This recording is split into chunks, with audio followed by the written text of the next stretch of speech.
नौशेर फ़िरोज़ी दहशतगर्दी टोड़ अदालत गुलाम मुर्तज़ा ऐं मसरूर जतोई जी ज़मानत लाइ दरख़्वास्त ते ॿुधणी मुलतवी करे छॾी।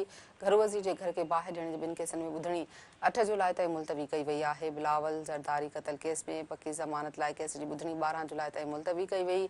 NPP अॻवान गुलाम मुर्तज़ा जतोई जो चवणु हो त संदन जान खे ख़तरो आहे, हथियारबंदनि संदन पीछो कयो आहे, पुलिस धुर बणियल आहे।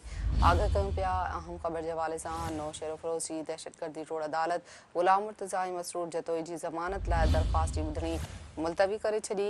घर वज़ीर जे घर खे ॿाहिरि ॾियण जे ॿिनि केसनि में ॿुधणी 8 जुलाई ताईं मुलतवी कई वई आहे। इन हवाले सां ॿुधायूं बिलावल ज़रदारी क़त्ल केस में पकी ज़मानत लाइ केस जी ॿुधणी 12 जुलाई ताईं मुलतवी कई वई। NPP अॻवान गुलाम मुर्तज़ा जतोई जो चवणु हो त संदन जान खे ख़तरो आहे, हथियारबंदनि संदन पीछो कयो, पुलिस धुर बणियल आहे।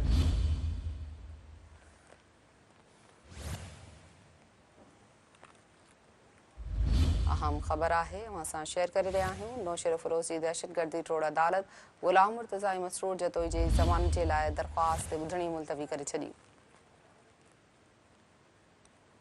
इन हवाले सां ॿुधाइण पिया घर वज़ीर जे घर खे ॿाहिरि ॾियण जे ॿिनि केसनि में ॿुधणी 8 जुलाई ताईं मुलतवी कई वई आहे।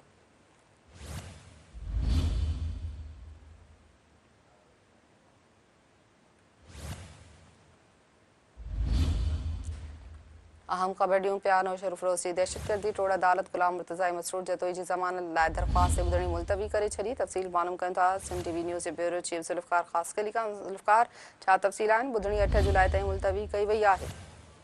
जी बिल्कुल, अॼु दहशतगर्दी टोड़ अदालत नौशेर फ़िरोज़ में जेको मोरो वाक़ियो हुयो उन ॿिनि केसनि में जेकी ॿुधणी रखियल हुई, उन सिलसिले में NPP सरबराह मुर्तज़ा ख़ान जतोई मसरूर ख़ान जतोई जेको आहे सो वकीलनि जे मार्फत अदालत में पेश थिया ऐं अदालत जेकी आहे उन ॿिन्ही मोरो वाक़ियो जंहिंमें सूबाई घरू वज़ीर ज़यालंजा जो घर साड़ियो वियो उन केस जी ॿुधणी 8 जुलाई ते कई वई आहे। जॾहिं त इलेक्शन जे दौरान फायरिंग में मारिजी वियल बिलावल ज़रदारी जी केस जी ॿुधणी 12 जुलाई ताईं मुलतवी कई वई आहे। जॾहिं त अदालत जे ॿाहिरां मुर्तज़ा ख़ान जतोई जो चवणु आहे त पुलिस ते असांखे कंहिं बि क़िस्म जो एतमाद न आहे, पुलिस हुकुमरान जमात जी धुर बणिजी वई आहे। जो चवणु आहे त असांखे जान जो ख़तरो आहे ऐं अदालत ईंदे वेंदे जेको आहे सो असांजा हथियारबंद पीछो कंदा। हिन जो चवणु आहे त असांखे हिरासां कयो पियो वञे, उनजे करे असांखे आला अदालतुनि खे अपील आहे त असांखे तहफ़ुज़ फराहम कयो वञे। जॾहिं त अदालत जे ॿाहिरां पुलिस जा वॾा अटाला सुबुह खां वठी मौजूदु आहे। ज़िले नौशेरा फ़िरोज़ जा समूरा SHOs DSP बख़्तर बंद गाॾियुनि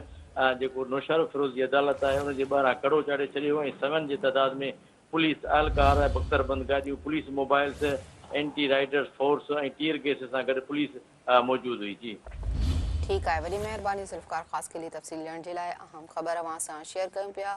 नौशेर फ़िरोज़ी दहशतगर्दी टोड़ अदालत गुलाम मुर्तज़ा ऐं मसरूर जतोई जी ज़मानत लाइ दरख़्वास्त ते ॿुधणी मुलतवी करे छॾी आहे। अवां खे ॿुधायूं पिया घर वज़ीर जे घर खे ॿाहिरि ॾियण जे ॿिनि केसनि में ॿुधणी 8 जुलाई ताईं मुलतवी कई वई आहे। इन हवाले सां इहो बि आगाह कयूं बिलावल ज़रदारी क़त्ल केस में पकी ज़मानत लाइ केस जी ॿुधणी 12 जुलाई ताईं मुलतवी कई वई। NPP अॻवान गुलाम मुर्तज़ा जतोई जो चवणो त संदन जान खे ख़तरो आहे, हथियारबंदनि संदन पीछो कयो, पुलिस धुर बणियल आहे। तफ़सील मालूम कंदासीं नौशेर फ़िरोज़ मां Sindh TV news reporter Rana Sher Mohammad Khan. Rana Sher Mohammad, ॿुधणी मुलतवी कई वई आहे केस जी, छा तफ़सील आहिनि? बिल्कुल, नौशेर फ़िरोज़ में नेशनल पीपुल्स पार्टी के चेयरमैन गुलाम मुर्तज़ा जतोई ऐं मसरूर अहमद जतोई जी 3 केसनि में अॼु ATC कोर्ट में ॿुधणी थी आहे ऐं ATC अदालत पारां जेको बिलावल ज़रदारी क़त्ल केस आहे उन में 12 जुलाई ताईं ॿुधणी मुलतवी कई वई आहे। जॾहिं त घरू वज़ीर जे घर खे ॿाहिरि ॾियण जे ॿिनि केसनि में ॿुधणी 8 जुलाई ताईं मुलतवी कई वई आहे। इन्हनि ॿिन्ही केसनि में इन्हनि जी कची ज़मानत थियल आहे ऐं पकी ज़मानत जे लाइ अॼु ॿुधणी मुक़ररु थियल हुई। इन मौक़े ते अदालत खां ॿाहिरि निकिरण खां पोइ गुलाम मुर्तज़ा जतोई जो चवणु हो त पुलिस जेके 161 जा असां बयान ॾिना आहिनि उहे फेराए खणी आई आहे ऐं फरियादी धुर बिला जवाज़ अदालत में ग़लति बयानी करे वक़्तु ज़ियान करे रही आहे। उनजो वधीक इहो बि चवणो हो त असां अदालत में अचूं था ऐं वञूं था त नामालूम हथियारबंद असांजो पीछो कंदा जिन मां असांखे ख़तरो आहे ऐं असां उनजो वधीक इहो बि चवणो त पुलिस मुकमल तौर ते धुर बणियल आहे। असां जांच मां जेका पुलिस जी जांच आहे उन मां मुतमिन न आहियूं। मसरूर जतोई 20 मई ते परॾे खां कराची एयरपोर्ट ते आयो हो त संदसि टिकेट ऐं पासपोर्ट इन जी ॻाल्हि जो सबूत आहिनि त उहो इन्हनि केसनि में कूड़नि में हुनखे फासाए वियो आहे। इहो वकील अब्दुल्ला कोराई जो चवणो हो ऐं अदालत मां ॿुधणी खां पोइ जेके ॿई जतोई भाउर आहिनि उहे पंहिंजे ॻोठ ॾांहुं रवाना थी विया। जी वॾी महिरबानी राणा शेर मोहम्मद।